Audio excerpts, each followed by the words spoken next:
Alors, tentative de parler de non-séparation. L'autre matin, j'avais cette image tellement claire d'un gouffre et que s'il était franchi, si cette une limite évidemment inexistante, invisible, mais si c'était franchi, c'était tomber dans un gouffre un peu comme chuter du bord d'une falaise, quoi. Et en fait, c'est juste, pour voir la non-séparation, c'est juste ce pas à faire, traverser une limite qui n'existe pas et juste oser faire ce pas. Et tant que ce pas par magie ne s'est pas produit, il y a une idée persistante de séparation, que elle est bien séparée du téléphone, de la tasse de café qui est à côté, etc. Alors qu'en fait, et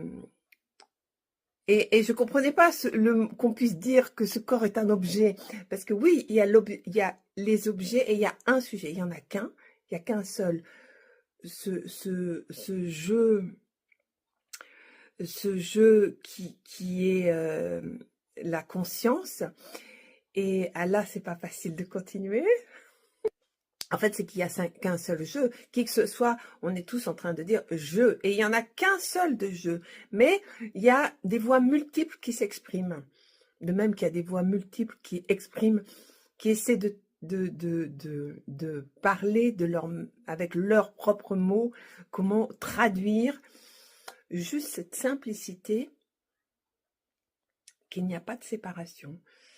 Et j'ai beaucoup buté avec le corps comme s'il était une réalité. Et en fait, aujourd'hui, je peux vraiment voir, c'est comme une transparence en fait.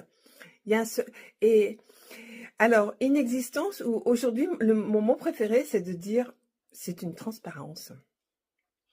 Et de dire, moi, c'est juste un mode de communication. Le son, il démarre depuis ici. Alors, je vais pas. Il faut bien qu'on, nous tous, qu'on communique entre les uns les autres. Donc, il y a bien un moi, un toi, mais il y a toujours un seul jeu qui passe à travers chacun. Enfin, c'est même pas qui passe à travers, c'est que chacun est issu de ce jeu. C'est un petit peu l'inverse. Et bien sûr que c'est vu cette transparence, mais le quotidien et l'activité fait toujours se re-identifier et re-supposer des limites qui sont des saisies, mais qui sont pratiques aussi dans toutes les activités de chaque instant et quotidienne. Bon, ça va être une très vilaine image. C'est comme s'il y avait il y a en fait un seul poste de télé et il y a des multiples scènes, scénarios, images. Et il n'y a qu'une seule télévision, ou il y a qu'un seul... je viens à nouveau d'avoir un écran de télé, c'est pour ça cette parenthèse. Il y a un seul écran et l'écran est issu de l'écran. Ça, c'est pas évident. C'est comme cette phrase, j'avais tellement buté dessus, cela qui voit et cela qui est vu. Et c'est une inversion finalement inexistante, mais quand on cherche à comprendre et puis on vient d'une...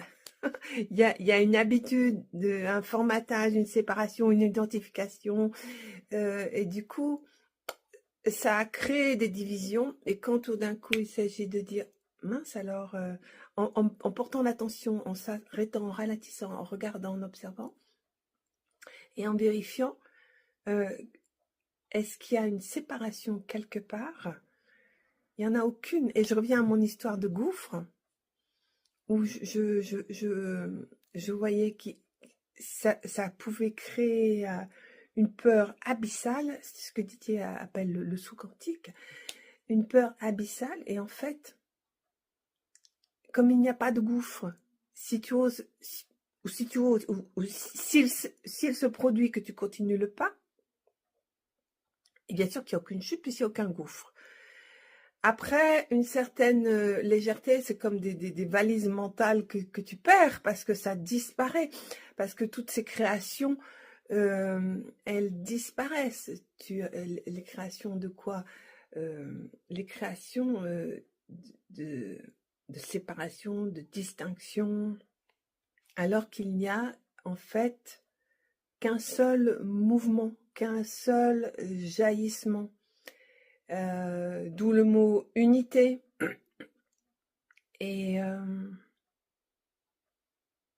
est-ce que tu es porté là-dedans? Il n'y a même pas de mouvement à faire parce que le mouvement, il a lieu, il surgit. Il y a strictement rien à faire au final. Comment expliquer ça? Ça, c'est le casse-tête. Ça, c'est le rébut, hein. Voilà, je tente.